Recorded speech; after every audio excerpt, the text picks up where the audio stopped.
HSC Habib media ও Sheikh TV, আমি শেখ হাবিব রয়েছি আপনাদের সঙ্গে। আমি এই মুহূর্তে উপস্থিত আছি চন্ডিদা থানার অন্তর্গত গঙ্গাধাপুর ঠিক তেমাথায় আছি। এখানে কিছুক্ষণ আগে নেশাগ্রস্ত অবস্থায় দুই ব্যক্তি ছিলেন, গাড়ি চালাচ্ছিল। আরও এক ব্যক্তি, এক মহিলা ছিল, ওর বাড়ি বাড়িপাড়া, আর দুজনের বাড়ি জনায়। এরা যাচ্ছিল মদ খেয়ে, গাড়ি চালিয়ে যাচ্ছিল। টার্নিংয়ে এসে একটা দোকানে মারার পরে ওখানে এক মহিলার প্রাণ হারায়। এলাকাবাসীর দাবি এই টার্নিং মোড়ে এনাদের দাবি ট্রাফিক চাই বা একটু দূরত্ব দেখে বাম্পার করতে হবে, এলাকার লোকের দাবি। দেখতে পাচ্ছেন পরে এখানে একদম সঙ্গে সঙ্গে প্রাণ হারায় এই ব্যক্তি, দেখতে পাচ্ছেন। আমরা এখন কথা বললাম, এলাকার লোক কি বললেন ভিডিওর মুখোমুখি তা আপনাদের দেখাবো। Safe drive, safe life. আস্তে গাড়ি চালান, জীবন বাঁচান। আপনি বাঁচলে আপনার পরিবার বাঁচবে, দেখে চালালে গাড়ি জনগণ বাঁচবে। নেশাগ্রস্ত অবস্থায় গাড়ি চালাচ্ছিলেন, এটা প্রশাসনের কাছে আমাদের অনুরোধ। বাম্পার, তাই তো? বাম্পার না হলেও ট্রাফিক দেওয়া অবশ্যই দরকার আছে। যদি হয় হবে, ওটা আইন অনুসারে হবে, কিন্তু ট্রাফিক একটা দরকার আছে, এটা বলতে চাইছি। এটা আমার অনুরোধ ওদেরকে নিয়ে। মাথায় ট্রাফিক দেওয়া অবশ্যই একটা দরকার, লাইভ যেন হয়, এই খবরটা যেন যায়। আমরা দুবেলা দেখতে পাই কত লোকের কত কিছু হয়। এটা কোথায়? এইটা দরকার। প্রশাসনের কাছে আমাদের একটা দাবি, প্রশাসনের কাছে একটা দাবি, মাথায় ট্রাফিক দেওয়া অবশ্যই দরকার, যাতে মানুষের কিছু না ঘটে। প্রথমটা ঠিক বললাম না ভুল বললাম? এইটাই দরকার।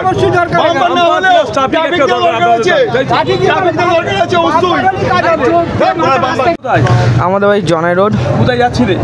আমরা যাচ্ছিলাম বাড়িপাড়া মন্দিরে আসছিলাম। গাড়ি একটা এত স্পিডে এসছে, ঠিক আছে। আমার বন্ধু গাড়ি চালাচ্ছিল, ঠিক আছে। ও ব্রেক ফেল করেছে, গাড়ির তলায় আমার গার্লফ্রেন্ড, আমার শুনুর। ওই মহিলাটা কি হয় আপনার? আমি ওকে ভালোবাসতাম। ও আমার গাড়ির তলায় পড়ে, আমার গাড়ি না, সামনে যে দিয়ে গাড়ি আসছিল, ওর গাড়ির তলায় পড়ে ওর মাথা ফেটে ও মারা গেছে। আপনার নাম? আমার নাম সূর্যা রানা। আমি ওর নাম প্রসেনজিৎ রায়। মেয়েটার নাম শ্রাবন্তী দাস। ওর বাড়ি কোথায়? ওর বাড়ি বারুইপাড়ায়। বারুইপাড়া? হ্যাঁ। আর আপনার বাড়ি? আমার বাড়ি জনাই রোড। হ্যাঁ। কতদিনের সম্পর্ক আপনাদের? আমাদের সম্পর্ক শুধু ভালোবাসার সম্পর্ক, তাছাড়া আদার্স কোনো কিছু। মেয়েটার জীবন গেল, কি হবে? আমি দোষী। তুমি দোষী? হ্যাঁ, আমি দোষী। কেন বলো তো? আমি ওকে ডেকেছি ফোন করে। এটা বিবাহিত না? না, ও অবিবাহিত। আমি ওকে ভালোবাসতাম। বয়স কত? আমার বয়স 22-23 বছর বয়স। ওর বয়স 17 প্লাস। দেখতে পাচ্ছেন, ওনারা দুজনেই ভালোবাসে দুজনকে।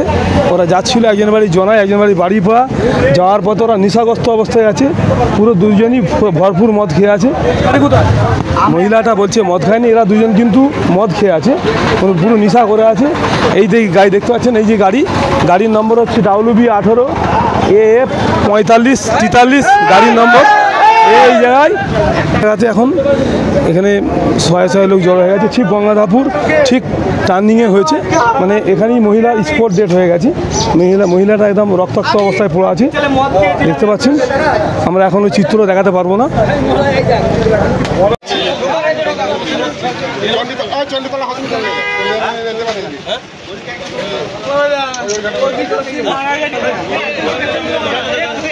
এটা হচ্ছে আমাদের ঠিক, এটা হচ্ছে গঙ্গাধাপুর ঠিক টার্নিংটাই হয়েছে ঘটনাটা, দেখতে পাচ্ছেন। ভয়ানক দৃশ্য, মানে নেশাগ্রস্ত অবস্থায় গাড়ি চালাচ্ছিল। একটা অ্যাপাচি গাড়িতে ছিল 3 জন, এক মহিলা ছিল বিছখানে, 2 যুবক ছিল, একজন চালাচ্ছিল, একজন বসেছিল, একজন মহিলাটা ওখানেই প্রাণ হারায়।